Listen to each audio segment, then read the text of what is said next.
This decision is deeply disappointing and confusing. During our time as tenants, we consistently paid our rent on time, maintained a clean and welcoming space. And we even left our area in better condition than when we had arrived. We also supported both the market and the surrounding community by donating cleaning supplies, providing toilet paper when it was needed in the market, and contributing to charitable efforts. Given our positive history and demonstrated commitment to Penn Market, I respectfully request clarification on why V&K's Mercantile is being denied the opportunity to return. Our goal has always been to support local commerce and strengthen our community, values that align closely with the mission of Penn Market and the city itself. Thank you for your time and consideration, and I appreciate your attention to this matter and look forward to a fair and transparent resolution. Thank you. Ma'am, could I have your full name? Kayla Tawney. AAYLATAWNEY. Thank you very much. Thank you. Thank you. Thank you for your interest in Penn Market and for coming here today.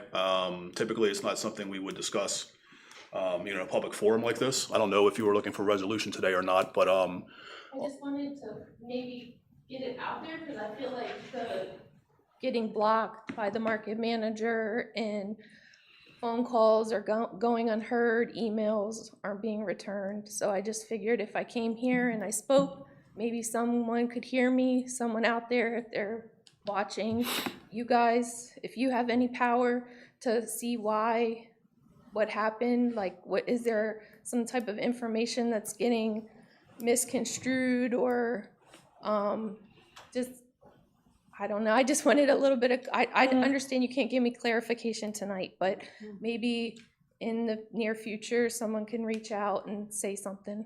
Because we were an asset to the market. We provided a much needed resource to the surrounding people that lived in the area. And even with us stirring up we're still keeping our storefront. We just want to rent out a one stand to take and bring the community the much needed supplies that everyone had always come to purchase from us in the past. So. well, thank you. Your concerns have been heard, and as you alluded to, we do have a vendor selection committee not going forward that we didn't have, but you do have all the members of the Penn Market Committee here present.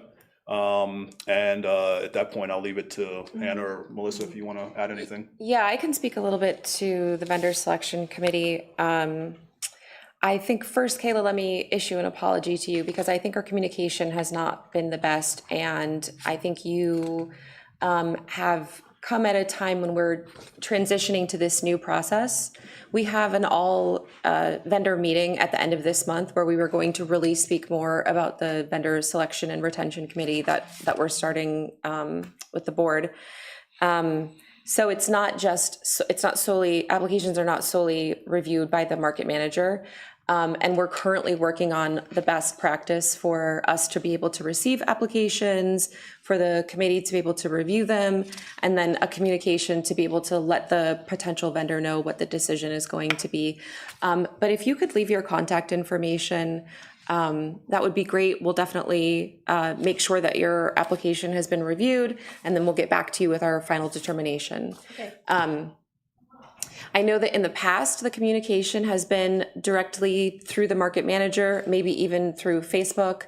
That's obviously not the best practice, and we're definitely working on making that better. So, I apologize that your experience has been unsatisfactory, but I just want you to know that it's something we're really working on. Okay, thank you. Thank you. Thanks for coming today. I appreciate it. Anything you want to add, Hannah? No, if we can talk also a little, if we have time after the meeting, I'm happy to do that too. Thank you. Thank you. All right, anyone else here for public comment? All right, we'll go to the approval of the meeting minutes of August 20th, 2025. Any additions or corrections to the minutes as distributed? Hearing none, is there a motion to approve? So moved. Is there a second? I'll second. Any further discussion? All in favor, give their consent by saying aye. Aye. Opposed? So ordered. Financial report. Yeah, you'll see on the agenda, the current general fund, that's all accounts, unrestricted, including the certificates of deposits and money market accounts is at 653. The CDBG balance has gone down from last month. We're spending that money very well, rehabbing a couple of properties, and of course, we use that for lawn mowing and snow removal services as well. And your cash position sheet is attached in your packet. Not a huge change. We did receive funding from the city for the ARPA reimbursement for the blighted property acquisition. And then that's about mid-range down on the accounts receivable. There is now an outstanding balance as well. We've started to tap into the Penn Market ARPA funding to start paying for some of the architect. I wanted to break the seal on that money so that the federal government sees that we're actually utilizing it. But generally, finances remain about the same as they were last month. All right, any questions from the board? All right. Collateral assignment redevelopment agreement. Yeah, and Mr. Ryan Sanders is here, but essentially this is, I can summarize it very quickly. The redevelopment authority, and it's in your packet. I'm sorry, the assignment agreement is in your packet. We are under redevelopment agreement with Redevelopment to rehabilitate 462, 464 West Market Street and Doctors Row, which we're all very familiar with, the behemoth of the building. This is probably the third generation of someone trying to fix it. They have a really good plan that they have put together for 7 efficiency units and 8 one-bedrooms, or the other way around, might be 8 one-bedrooms. And I have a visual to show. So this is this is their full design build set, or full permit set of drawings. So you're aware this is the large building in the middle of 462, 464 West Market Street. If I go all the way up to the beginning, you'll see full window schedules, door schedules, elevators, staircases, a complete redevelopment of the building, boarding up some windows, opening up some other new windows. Generally, we'll see a floor, and I'm sorry, the screens aren't great to see here. They have done an amazing job so far developing this floor plan, in my opinion. There's a garage in the back of the property, then there's a little bit of a gap of a lawn in the middle, and then the front of the building. And their plan is to add parking spaces in the middle section. So it would be a drive-through under the building in the rear. This would actually be interior parking in the lower level of 3, 4, 8 spaces. And a community room and a consultation room out front of the building with a little bit of a store for the residents. On the upper floors, you'll see 2 one-bedroom units in the back, 1 bedroom on the front, and then these 8 efficiency units in the middle. And then on the upper floor are 4 one-bedroom apartments as well. So it's a very aggressive plan, a very, I think the project cost is $5 or $6 million right now. The city has awarded $1.6 million in home ARPA money for this project. And the goal is for providing, the goal of the overall home ARPA is homelessness prevention. This project is focused on senior living and those who may need, working with the Hunter Group, there are several people who get discharged from the hospital and have no place to go. So this is truly homeless prevention, for providing senior living space on a small scale, the ability for someone to come in and visit, maybe even some home health care visits in the consultation room out front, and a little market store for the residents as well. Great project. They have, in the production of these drawings, they don't come free. So they have hired an architect, an engineer, obviously, to do all of this work, and through that process are working with formerly known as Community First Fund, or Finantia.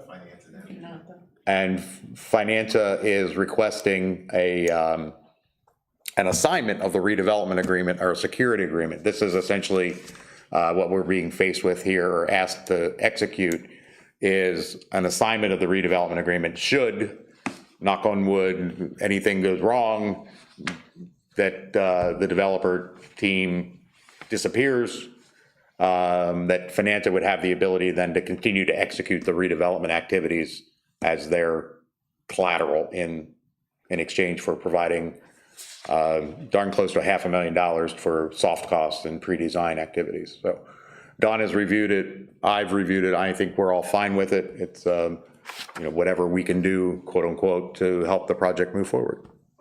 What did I miss? I don't think you missed anything. Obviously, we appreciate the board's consideration over the past 3 years. My name is Ryan Sanders from Redevelopment. Over the past 3.5 years, this board and plan has done a great job of helping us to, move this project forward. Super excited to the fact that we've been able to work with our partners from the county, the philanthropic community, yourselves, the city, PHFA, to be able to come and Orstown Bank to become and Finanta to come very, very close to, potentially putting a shovel in the ground in December, January. But we will be in front of City Council tomorrow as well to get, the rest of our zoning approvals. So this is just a part of us being able to really actually, like I said, this is probably our third iteration as we found out at the planning commission meeting that it was several folks beforehand that weren't able to make it past the finish line. But, Lord willing, we look to put together a really, really great project with a timeline of about 12 months. And as Brenda stated, it would be, going towards our more senior, seasoned citizens that need it the most. Thank you. Any questions from the board? You were at the planning commission on Monday? Yes, ma'am. What happened there? It was, obviously our lawyer and, our civil engineer was able to present the plan and we were able to get the needed approvals. There were a couple neighbors that did stop past that were on the other side of the building, obviously excited to see the development, but wanted to hear a little bit more about the demolition plans. So we were able to provide them with our information and phone number. So, if they had any additional questions to understand, how we would go about, working with this existing building and, even previous work that we've done in the past, because this is technically like a smaller project for us though. We're very excited to, be a part of it on this historic lot. That's great. I did hear from some neighbors in the neighborhood who were, I think, not understanding what the project was or not sure what the project was. And I knew we're planning to go to the planning commission, but I wasn't able to make that meeting, so I was just wondering what happened there. And what we did was about a week and a half prior to, we canvassed about 200 or 300 of that block and dropped off flyers with our phone numbers and if they had any questions. Obviously, a lot of the concern was around us being able to change the use of the property from, senior citizens from an affordable nature to college students was the concern that kept That's the coming fear. up. Right, exactly though, but They don't want to live next to a party. A lot of the monies that we have planted into this project prohibit us from changing it over, and we don't have any need to change it over. We've just completed another senior project in Harrisburg for 49 units, and we look to continue that same success down here long term. The interesting thing, and it didn't come up in great detail, I was at the planning commission meeting, caught the tail end. They had to get a zoning variance for multifamily in this block. Right. The interesting thing historically, and some of you may appreciate this, there is a notch in the zoning district there. A former planning commission member used to live right next door and did not want, the story goes that they did not want to have the wrong type of thing near their house. Interesting. So there is actually a notch in the zoning district that goes around there. So we have a name for that notch, but I won't say it out loud. But yeah. And some of the feedback was as well, I'll elaborate a little bit, was parking concerns. Sure. Like you'll see anywhere in the city. Yeah, but so we see that there's parking underneath the building Yeah, then. there is parking underneath the building, and at one point, the Hunter Group had stated that there was, and the gentleman that was here as well talked about maybe another potential lot that may be nearby. We were able to assure them that, a lot of the, just from experience in dealing with seniors, is that a lot of the seniors that are over 62 years of older, only 20% of the ones that live in our building are driving. So We don't see a huge need for it, Okay. but, you know, Yeah. we will be able to, you know, obviously provide internal parking. There is some on-street opportunities, and, you know, if the opportunity arises, because this is a very tight budget with it not being market rate and being a purely affordable project, and we can potentially, you know, attempt to take a look at some additional parking down the road. And there is an elevator. We all asked that. We all asked that question. That was the first thing we said. Housing for seniors, where's the elevator? Yeah, well, the guy that you know was very, very concerned about it, you know, he was just, you know, didn't understand how we'd be able to get 3 levels. Yeah. To explain. We'd also were like, what, how's he doing that? Elevator, but that's also part of the issue as to why the cost is so high. Because you have to put in the elevator, and then the proper shoring and demolition plans have to be in place to ensure that everyone is safe. Great, thank you so much. No problem. Thank you. Any other questions? No, just a comment. I am familiar with the plans, and I just want to say that it's very much appreciated, the housing for those 62 and better, because they need it as well. Thank you so much. Yeah. Did I hear you correctly call them seasoned citizens? Seasoned citizens. Yeah. I learned that from church. You don't want to call everybody old. I'm stealing that, seasoned citizens. Anything else? All right, so the agenda, you have consider a motion here, so I guess we're moving to a motion. Yes. Do we have a motion to execute a security assignment of the existing redevelopment agreement between the RDA and RB Development? So moved. Second? Any further discussion? All in favor, give the consent by saying aye. Aye. Opposed? So ordered. Thanks, Ryan. Thank you. Thank you. I don't know if Blaine was supposed to be here or not, but he was trying to call me a few Yeah, minutes. me too. Your partner was trying to call us. Yeah. I think he was stoked up about tomorrow's meeting for city council. So Tomorrow is zoning hearing board, then city council is the week after. I'm sorry. Yeah, exactly. I won't be here for tomorrow, but I'll be here for the week after. Try to take turns. Yeah. All right, lawn care and snow removal. Yeah, I apologize. Item 8B is labeled incorrectly. My copy paste skills are bad. It is not for a sales agreement. It is for an RFP. And just as background, the redevelopment authority, we have 74 vacant lots and other properties that we maintain. That money is paid for out of that CDBG stabilization money. And for years, we had a very, very inexpensive partner that would take care of these lots for like $5 a lot, which was fabulous. Yeah. A couple of years ago, we put it out to bid. Our going rate now is anywhere from $25 to $80 per lot. And the work has been okay. We're pleased with our contractor, but we'd like to put it back out on the street again. The contract we started in 22, and it is right now it's in a year to year contract with a 30 or 60-day notice provision of cancellation at any time. Typically, we bid it in Novembers because it's in between snow and grass cutting. Now is kind of a good time when people can focus on it. So I would like to put that out in the next month or two and get that out. A bit of a caveat, I will state, however, internally in the city, I've been trying to be a proponent for, instead of paying somebody $50 a lot, which runs sometimes $6,000, $8,000 a month. Yeah. That we could instead redirect that CDBG money to a part-time public works employee who would then be able to part-time do RDA lot maintenance and part-time maybe help the city with some of their staff or some of their issues. And so I think there's a savings that can be had, but we haven't done that full analysis yet, and we're just in the middle of our budgeting season right now. But I would like to at least get prices from people, and then once the city moves towards the budget, if that position happens, that might be a win. Thank you. Even though it's grant money, I still like to be Conscientious. smart with it, yeah. What, was trash removal always part of this?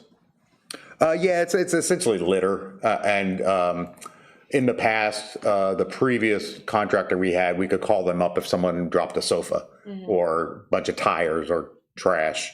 Now what we do is go back and forth sometimes between a separate contractor.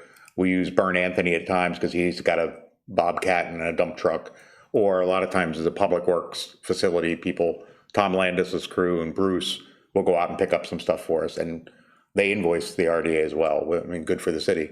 They're making money off of it sometimes, but So it's mostly a large item kind of thing. yeah. But when they mow, we want them to also pick up trash and not, so we're very clear about that. You don't just kick it to the neighbor Or mow over it. or mow over it. All right, any questions? Do we have a motion to authorize staff to prepare and solicit for snow removal, lawn care, and trash removal services? So if there's a 60-day notice, is it 30 or 60? Because that won't match up with November 30th then. And it's fine that it doesn't, it's just automatic, November 30 is just the renewal date. We can give a 30-day notice at any time. So we don't need that as part of the motion, and we can stop right there as far as that goes? Yeah. Okay, is there such a motion? So moved. A second. Any further discussion? All in favor, give their consent by saying aye. Aye. Opposed? So ordered. Staff reports. Well, I figured since we didn't have a lot on the agenda, I would walk you through in a little bit more detail on some of the projects we have. A lot of you are aware of what's happening anyway, but more for the public's acknowledge as well. And I will start, anyone can interrupt if they know more or wish to add more. But first on the list is Penn Market. I am more than thrilled to announce that on November 3rd, we will be open for public bidding on that. Our architect is Buchart Horn. And up on the screen is the full 69-page sheet drawing of the full city-approved plans for market.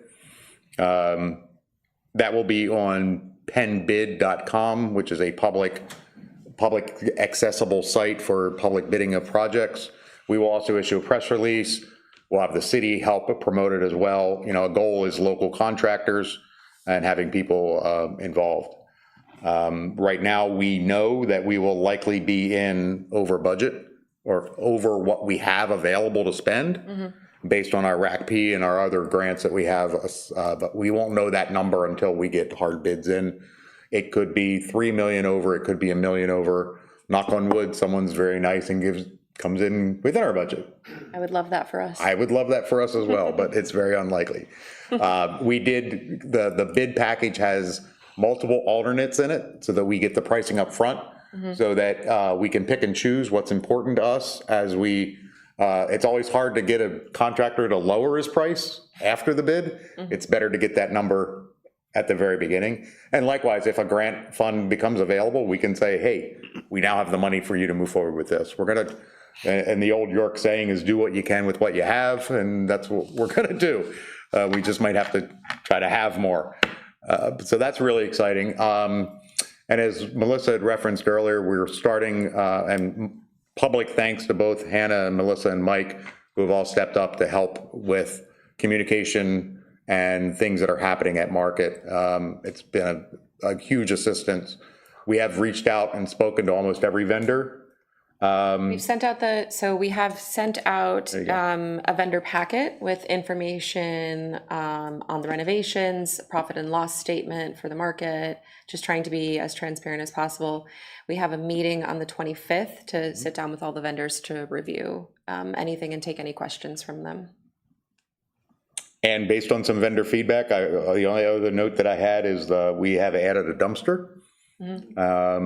I think the jury's still out on that yet because I heard it was full one day, but we're working through the bugs on that. Yeah, Working through the kinks, I should say. sure. Because we also added additional pest control services as well. We're tightening the screws a little bit on vendor cleanliness. And we're going to approach that with the vendors when we meet with them as well. So we're trying to build a very good community there of vendors who care about market. So it's pretty exciting. Market liaison. And market does have a market liaison. We have reached out to some other vendors as well. And another topic we'll discuss with the vendors on the 25th is who that liaison should be. We did have some people step forward. And that position is more for the vendors to get together, have someone who kind of represents them. If they want to come to meetings, they want to approach the board. Any vendor can do it individually, but it would be nice for them to feel camaraderie and have a voice that they can either go directly to the market manager with or come directly to the board as well. So it's just that cohesiveness and communication that we want to build a community up there, and it's coming together with fits and starts, but we're getting there. We're getting there. Thank Yeah. you. Anything else you want to add? No, I think that really well covered it. Thank you. Absolutely. I will give you an update on Heritage Crossings, formerly known as Northwest Triangle, though we're trying not to use that word. We'll never get away from that word. We will never get away from that word, and for some reason, there's nothing to show here. My pictures died. I took pictures the other day. They are building about a floor every 10 days, panelized construction. They are up to floor 3 of residential. The entirety of the project will be 6.5 stories when it's done. Right now, they're the 3rd residential floor or the 4th story, so it will be as high, and if anyone drives by and looks, this is the 200 block of North Beaver Street, 139 apartment units, and there is a large, very large crane up in the air. The building will be about 5 feet shorter than the height of the crane as it exists now. So this will be one of the top 3 tallest buildings in York, behind the Yorktown and the Judicial Center. And so far, so good. The construction's been going well. There's been a few traffic issues, but they're very cognizant of school time, tractor trailer deliveries, and all of that. Really excited to see progress there. Anticipate that once this building goes up, people will wonder what's happening, because now they will have to go back in and do all the electrical wiring, the plumbing, the drywall, all of that stuff will continue. But they're hoping to start phased occupancy in the spring. So it won't be that long now that we'll actually have some people hopefully starting to move in. And it's 139 units, and they have no fear whatsoever of filling every single one of them up. Needed badly. Yeah, and there are also retail spaces on the 1st floor. I believe there are 5 retail spaces. They are going to have a leasing office on the Gay Avenue side. And then the vision is some kind of retail food establishment, perhaps a coffee shop. They're open to suggestions, and we've been helping them with people who are looking for space. It's going to be a very exciting project. That is really exciting. Yeah, we're doing really well. We're really happy with it. Badly needed. Thank you, Nate. I think it's also important to note, Lana, about the project that all the folks living there could be, not an answer to, but assist with the foot traffic that some of the merchants are having, and complaints about, low foot traffic, low traffic in the city. These are residents walking to and from work, going to their homes, and can better utilize the market in Beaver Street as well. Yes, absolutely. As a small business owner, Yes. I'm gonna say, love this for us. We need more apartments desperately. And there were questions in the past, and just to clarify, these are not, so they will accept Section 8 if somebody wants to move in. They have no problems with that whatsoever. But these are not subsidized or affordable. These are market rate. And we had a chance a couple of weeks ago to be up on the 2nd floor, and the views are phenomenal. Some of the, and I'm not gonna sugarcoat it, some of these upper floors are gonna be expensive luxury units. And that's okay. I think we need a little bit of both. That is okay. We need all You need to kinds. move people up. There's a housing study done by the York County Economic Alliance that said people are living below their means because we don't have enough nice places for them. So we can move some people up and then move some other people up and then free up some affordable units. So it's elevating the community. So we're really excited about the whole project. We are excited.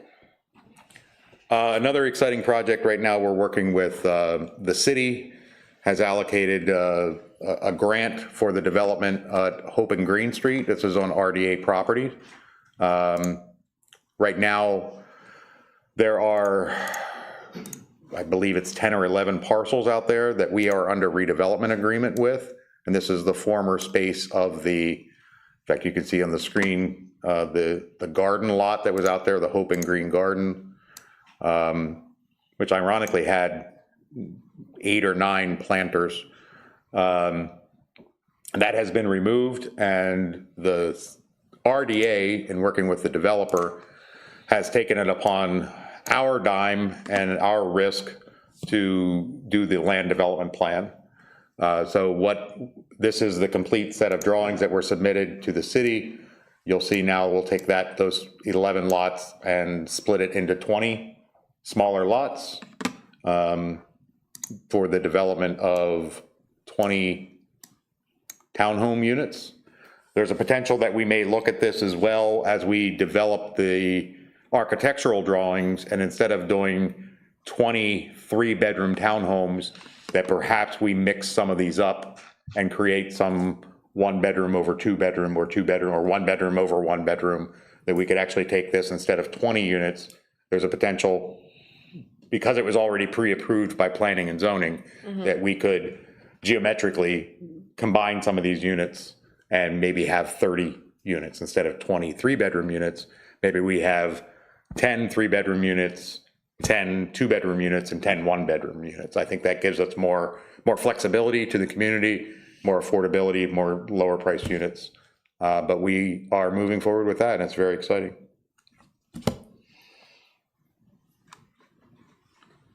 Moving on in the same area, the dense ply project will be up in front of, one of the projects will be in front of City Council at their next meeting, and that is for the land development plan approval for what is called the lofts at York Creek. I'm not a huge, and I've told them I'm not a huge fan of their name. What is it? Lofts at York Creek? The lofts at York Creek. Oh, Yes. You can tell they're from out of town. the lofts at York Creek. Yes. But it's going to be beautiful. It is absolutely beautiful. So Is on, we had creek fire just last week. you had creek The fire, creek so is it beautiful. is the York Creek. Only going to get more beautiful. Correct. Encourage you, come on Yes, down. this is phenomenal, and this is some of the we've been through like 6 iterations of these drawings. They've been working really hard with our planning department.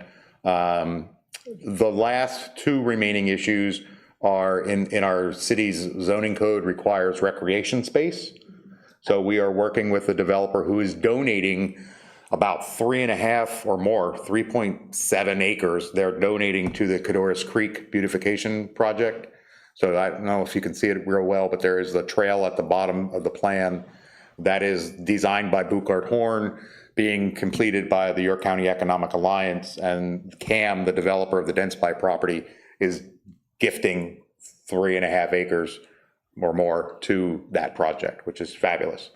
And all of their layout on this land development plan, we did a really good job of interlinking the 2 design projects. So Buchard Horn has been really great with sharing the contours, the trail layout, the plan, so that these guys can lay out their parking lots and their public spaces and their things. So there are quite a few units going in here. The existing building, and this is 570 West College Avenue, the big tall building will be 80 units. The building beside it on the corner will be 17 units. And then on the other side of Grantley, in the main old 500 building, the old factory, it will be 77 units. And an outdoor pavilion, brick area, fire pit, dog park. And then beside that, in what we call the Sawtooth building, this is, you'll see the sky has, or the roof line has a bunch of sawtooth looking windows. That's going to be, right now they have in there as fitness, office, retail. We want it to be something neighborhood serving beyond just the residents that live there. And so we're getting into that as they start the rehab of the property, what that will be. And then behind it, they have again, and here just quick service restaurant, sit down restaurant, tavern, brew house. The possibilities are endless of what could be in there. And perhaps a little contractor. We like the idea of a machinist or a skilled trade of some sort to be in here that could employ walkable jobs to people. And then the final building over in the far end is the 80,000 square foot, 4-story building that is becoming a storage unit. Again, not my favorite project, but they are using historic tax credits, which does not allow them to change the facade. So it's a 3 floors of a building with no windows. There's not a big office demand right now. Storage units make sense, at least for the first 5 years of the historic tax credits. So does that 3.7 acres, that can't be just a trail that's going through there? It is, believe it or not. 3.7 acres? That's like 3.4, and then there's some access points, and I'll show it on the other plan. There are some access points that they're providing some additional trail space beyond just the trail. So this is part 2 of the plan. This will likely go in November to city council. This is the townhomes at York Creek. And this is the large parking lot over, if you're familiar, the mayor's house is this parcel. On the far right is MLK Park. From this side of this, I think there's 30 or 28 townhomes here. The trail comes here, but they're adding additional trail space that comes up in to what is or was Green Street. Is the trail width, good. No, I was gonna say, so any community member in the area would have access to that trail, Yes. not just the residents who live No, there? absolutely not. And we're literally tearing down the fences that surround the Right, site. to allow them more. To allow direct people to walk access. through, Yeah, that's great. both sides, not only on the east of Grantley side, but also west of Grantley, which is up a sheet here. Again, another dog park. And this is the building where there's 80 units and 5 units.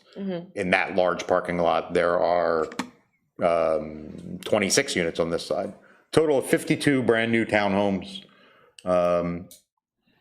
We are not sure about the affordability right now. The builder that they are partnering with is doing some really nice units in, I want to say, the Gettysburg area, West Virginia as well.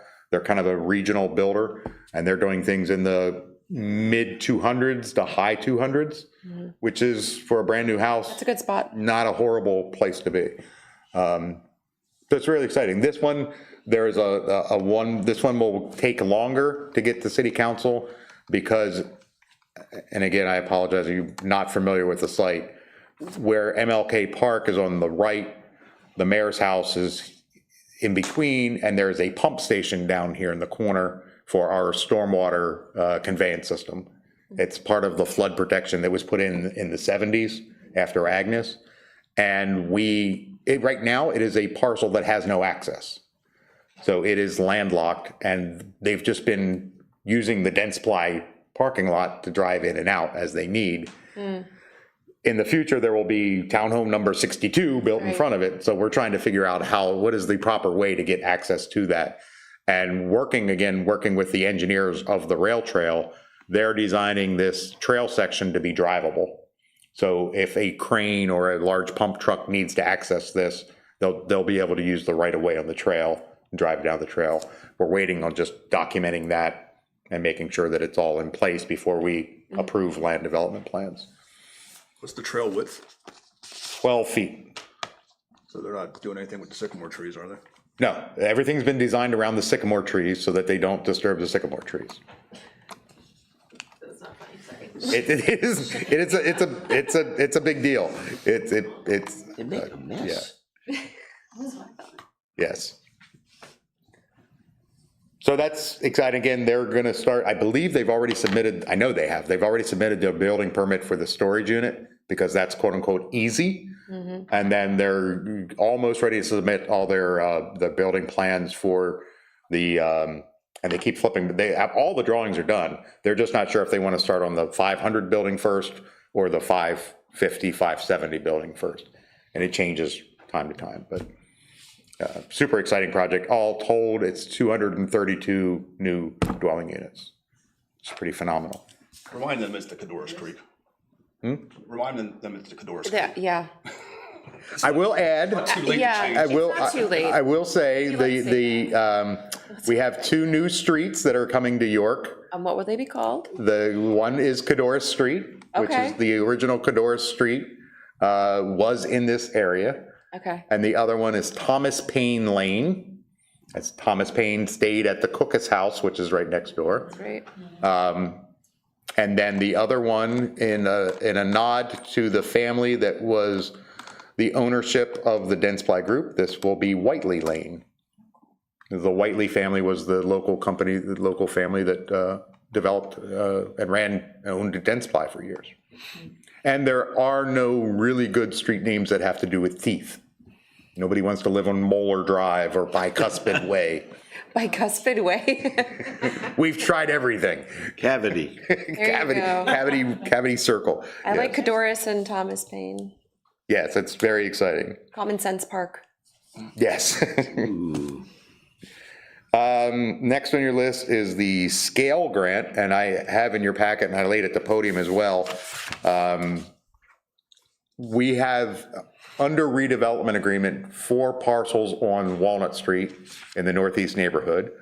That's I want to say 422, 424, and 426 Walnut Street, that York XL and actually Launchbox, Penn State York Launchbox has been working together to develop a plan, a really interesting concept that Skylar Yost saw when he was in Portland last year on an urban tour, where the neighborhood actually owns the property and develops apartments or a retail storefront, and it's owned by the neighborhood. And they all could buy in for as cheap as $500 or $50 to own part of the building. They have neighborhood ownership. It's building community wealth and having ownership. It's a phenomenal idea. In Portland, Oregon, they did it with a strip mall. So all of the strip mall owners went together and bought it. Instead of having their rents go up and getting evicted, they decided to own the building and control their own destiny. So we're trying to do the same thing here on 3 RDA parcels, and York XL and Penn State Launchbox, in conjunction with the Redevelopment Authority, applied for a scale grant, which is the strategic capacity for advancing local economies through the New Growth Innovation Network. And we were awarded $20,000 grant to develop the ownership structure, the pro forma, the laws and bylaws of what this neighborhood group would look like. And the 3 of us are flying out to Cincinnati next week to start our year-long interaction with the New Growth Innovation Network. And it's a cohort of Jackson, Mississippi, Greensville, Mississippi, St. Louis, New Orleans, Stockton, California, Winston-Salem, North Carolina, Chattanooga, Tennessee, and York, Pennsylvania.